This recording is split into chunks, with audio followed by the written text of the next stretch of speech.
నమస్కారం అండి.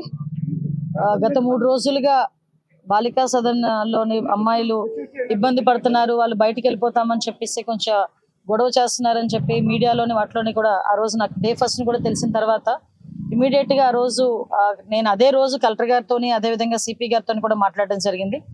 కలెక్టర్ గారితో మాట్లాడిన తర్వాత ఇమ్మీడియేట్‌గా ఐసీడీఎస్ వాళ్ళని అదేవిధంగా సిడబ్ల్యూఎస్ వాళ్ళని ఇక్కడికి పంపించి ఇక్కడ పిల్లలతో కూడా మాట్లాడించడం, అదేవిధంగా వాళ్ళు ఏదైతే వాళ్ళు డిమాండ్స్ చేశారో కొన్ని డిమాండ్స్ ప్రకారంగా కొంతమందిని ఇక్కడ నుంచి వాళ్ళ హోమ్స్ పంపించడం ఇవన్నీ కూడా రెగ్యులర్గా జరిగిన ప్రొసీజర్లో జరిగినాయి. అంటే డే ఫస్ట్ వాళ్ళు ఎప్పుడైతే యాజిటేషన్ చేశారో నా దృష్టి కూడా వచ్చిన వెంటనే ఇమీడియట్గా కలెక్టర్ గారితో మాట్లాడిన తర్వాత సిపి గారితో కూడా మేము మాట్లాడినప్పుడు సిపి గారు కూడా ఒక మాట చెప్పారు. అసలు లోపల వాళ్ళు ఏం జరుగుతుంది క్లియర్గా తెలుసుకోవటానికి ఒక ఉమెన్ పోలీస్ని అదేవిధంగా ఒక ఎంఆర్ఓ గారిని కూడా పంపించి లోపల ఇండివిజువల్ గా ఒక్కొక్క పిల్లలతో కూడా మీరు మాట్లాడండి అని చెప్పిన తర్వాత ప్రత్యేకంగా వాళ్ళు కూడా లోపలికి వెళ్ళి ఎంఆర్ఓ గారు అదేవిధంగా లోకల్ పోలీస్ కూడా లోపలికి వెళ్ళి అందరితో కూడా క్లియర్ గా మాట్లాడడం జరిగింది. అయితే కొంతమంది పిల్లలు ఇక్కడికి వచ్చిన పిల్లల్లో అరౌండ్ ఇక్కడికి 53 to 60 మెంబర్స్ ఉన్నారు. మొన్నటి వరకు ఒక 60 మంది పిల్లలు ఉండేవారు. ఇప్పుడు అరౌండ్ 4 బయటికి పంపించడం జరిగింది. వాళ్ళ హోమ్స్ ఇంటికి పంపించడం జరిగింది. డిఫరెంట్ ఏరియాస్ నుంచి కూడా ఇక్కడికి వస్తారు. దగ్గర 13 జిల్లాల నుంచి ఇక్కడికి వచ్చే పరిస్థితి కూడా ఉంది. నేను చూశాను ఇందాక 2-3 మాట్లాడేటప్పుడు రాయ్పూర్ నుంచి ఒక అమ్మాయి ఉంది, జార్ఖండ్ నుంచి ఒక అమ్మాయి ఉంది. వీళ్ళు ఏం చేస్తుంటారంటే తల్లిదండ్రుల నుంచి తప్పిపోయో లేకపోతే తల్లిదండ్రుల మీద కోపంతోనో ఈ రైల్వే స్టేషన్ లో ట్రైన్స్ ఎక్కేసి లేక బస్సులు ఎక్కేసి ఇలా వచ్చిన వాళ్ళందరూ కూడా ఈ ఉమెన్ అండ్ చైల్డ్ వెల్ఫేర్ వాళ్ళు వీళ్ళందరూ కూడా వీళ్ళ టీం రెస్క్యూ చేసి ఇక్కడికి తీసుకొచ్చి పెట్టే పరిస్థితి. కొంతమంది ఇక్కడికి వచ్చిన తర్వాత కూడా కొన్ని సందర్భాల్లో వాళ్ళ అడ్రస్లు కూడా వాళ్ళు ఎక్స్ప్లెయిన్ చేయలేరు, చెప్పలేరు. కొన్ని సందర్భాల్లో వాళ్ళ పేరెంట్ తాలూకా ఫోన్ నెంబర్స్ కూడా వాళ్ళు మర్చిపోతారు. కొంతమంది చిన్నపిల్లలు కూడా ఉన్నారు.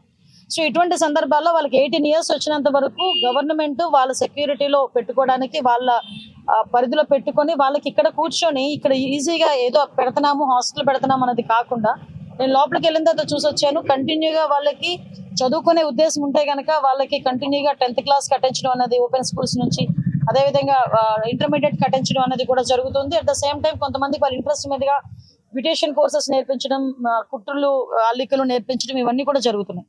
వీళ్ళకి రెగ్యులర్ గా నేను లోపల పిల్లలతో కూడా మాట్లాడాను. రెగ్యులర్ గా వాళ్ళకి క్యారమ్స్ ఆడించడానికని స్పోర్ట్స్ ఆడించడానికని కొంతమంది డిప్లాయ్ అవుతుంటారండి. మేము ఇక్కడ బాగానే ఉన్నాము, కాకపోతే కొంతమంది పిల్లలు వాళ్ళ ఇంట్లోకి వెళ్ళడానికి అని చెప్పేసి ఇబ్బంది పడి మొన్న కొంచెం ఇబ్బంది పెట్టారని కూడా చెప్పడం జరిగింది. అయితే ఇక్కడ గవర్నమెంట్ పరంగా మేము తీసుకోవాల్సిన చర్యల గురించి కూడా చర్చించినప్పుడు ఉన్న డిపార్ట్మెంట్ వాళ్ళతో డెఫినెట్ గా ఇక్కడికి సైక్రాటిస్ట్ ఎవరైతే ఉన్నారో అంటే కొంతమంది పిల్లలు ఇక్కడ పోక్సో కేసులో కొంతమంది ఉంటారు. అంటే చిన్నప్పుడే లైంగిక దాడి అనేది జరిగితే వాళ్ళు మెంటల్ గా కొంచెం డిస్టర్బ్ అవుతారు.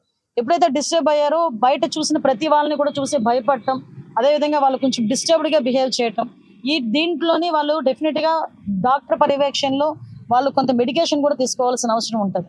సో ఇటువంటి సందర్భాల్లో వాళ్ళకి ఎక్స్ప్లెయిన్ చేసే పరిస్థితి కూడా లోపల దగ్గర 15 మంది స్టాఫ్ పనిచేస్తున్నారు. వీళ్ళందరూ కూడా సేమ్ అదే పనిలో వాళ్ళందరూ ఉంటున్నారు. సో నేను ఇందాకే మన కలెక్టర్ గారితో కూడా మాట్లాడడం జరిగింది. డెఫినెట్ గా వీళ్ళని బయటకి తీసుకెళ్లకుండా ఏదో వాళ్ళని ఎక్కడికో తీసుకెళ్తున్నారు, మమ్మల్ని మెంటల్ హాస్పిటల్కి తీసుకెళ్తున్నారు అలాగే ఇలాగా అన్న ఫీలింగ్ లేకుండా, అంటే ఒక్కసారిగా వాళ్ళకి పేరెంట్స్ దగ్గర లేకపోయేసరికి అంతవరకు పేరెంట్ కంట్రోల్లో ఉన్న లేకపోతే ఎక్కడైనా వాళ్ళ ఇళ్లలో ఉండి ఒకేసారి ఇక్కడికి వచ్చేసరికి వాళ్ళు మెంటల్ గా కొంచెం డిస్టర్బ్ అయ్యి వాళ్ళు సూసైడ్ అటెంప్ట్స్ చేయడం అన్నది లేకపోతే వాళ్ళు కోసేసుకోవడం అనేది రకరకాలు చేస్తుంటారు. సో వీళ్ళు కూడా భయపడి డాక్టర్ గారికి పంపిస్తే దాన్ని ఏదో పెద్ద భూతత్వంలో చూపించి ప్రతిపక్షాల వాళ్ళు కూడా వీళ్ళు మెంటల్ హాస్పిటల్ తీసుకెళ్తున్నారట, స్లీపింగ్ పిల్స్ వేస్తున్నారంట, ఇలాంటి మాట్లాడారు. అమ్మ చిన్న పిల్లల మీద రాజకీయాలు చేయాల్సిన అవసరం లేదు. మన రాజకీయాలు చేసుకోవడానికి చాలా ప్లాట్ఫామ్స్ ఉన్నాయి. అక్కడ రాజకీయాలు చేసుకుంటాం, అక్కడ మాట్లాడేసుకుంటాం, లేదు అనుకుంటే తిట్టేసుకుంటాం. కానీ తల్లిదండ్రులకి ప్రేమకి కూడా దూరం అయ్యి సొసైటీలోని చిన్నప్పుడే ఒక లైంగిక దాడికి గురయ్యి సొసైటీ మీద ఎవరి మీద కూడా నమ్మకం లేక ప్రభుత్వ పర్యవేక్షణలో ఉన్న ఇలాంటి బాలికల మీద కూడా మనం రాజకీయం చేయడం అనేది మంచి పద్ధతి కాదు. సో నేను ఒకటే హెచ్చరిస్తున్నా, అటువంటి పరిస్థితి ఒకటి గవర్నమెంట్ పరంగా మేము వాళ్ళకి తీసుకోవాల్సిన అన్ని జాగ్రత్తలు తీసుకున్నాం. ఆఖరికి హైకోర్టు నుంచి కూడా జడ్జి గారిని కూడా ఒకరిని ఇక్కడ విజిట్ చేయమని కూడా వచ్చింది. వాళ్ళు కూడా వస్తారు, విజిట్ చేస్తారు. సో ఇక్కడ ప్రభుత్వ పర్యవేక్షణలో ఉన్న బాలికలు నిజంగా వాళ్ళ పేరెంట్స్ కనుక విల్లింగ్ అయ్యి వాళ్ళని తీసుకెళ్లేటట్టయితే ఇక్కడ నామ్స్ ఉంటాయి. సిడబ్ల్యూసీ వాళ్ళు అక్కడ చైర్మన్ విల్లింగ్ ఇవ్వాలి. ఇక్కడ చైర్మన్ అక్కడ చైర్మన్ తో మాట్లాడితే వాళ్ళు విల్లింగ్ ఇవ్వాలి. కొన్ని కోర్టు కేసెస్ ఉంటాయి, కోర్టు ఆర్డర్ చేస్తుంది పలానా హోమ్ లో పెట్టండి అని, అది కూడా కోర్టు తిరిగి ఆర్డర్ ఇస్తేనే ఇక్కడ నుంచి పంపించగలం. అలా సో ఇటువంటి సిచ్యువేషన్స్ లో వాళ్ళు అడిగిన వెంటనే మేము పంపించే పరిస్థితి ఉండదు. ఎందుకంటే బాలికల సంరక్షణ అనేది ప్రభుత్వ ధ్యేయం. ఆ బాలికల సంరక్షణ విషయంలో బాలికలు కూడా తిరిగి గట్టిగా మాట్లాడినా మేము వెళ్ళిపోతామని చెప్పినా కూడా అక్కడ వాళ్ళు వెళ్ళిన తర్వాత వాళ్ళకి సరైన సదుపాయం ఉండకపోయినా వాళ్ళకి ప్రాబ్లం ఉంటుంది అని గవర్నమెంట్ కానీ సిడబ్ల్యూసీ వాళ్ళు కానీ మాకు రిపోర్ట్ ఇస్తే పంపించే పరిస్థితి కూడా ఉండదు. కాబట్టి ఇవన్నీ కూడా అర్థం చేసుకోండి. ఎక్కడ కూడా ఎటువంటి ఇబ్బంది లేకుండా చూసుకునే బాధ్యత గవర్నమెంట్ తీసుకుంటుంది. దీన్ని కూడా రాజకీయం చేయొద్దని మాత్రం కోరుకుంటున్నాం. ఎందుకంటే రాజకీయం చేయడానికి కూడా మనకి మనస్కరించాలి.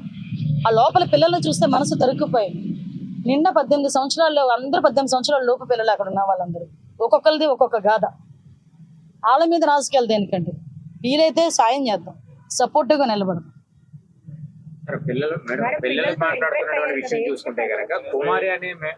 ఆవిడని ఆల్రెడీ విషయం తెలిసిందంటే ఆవిడని ఇక్కడ నుంచి పంపించడం కూడా జరిగింది.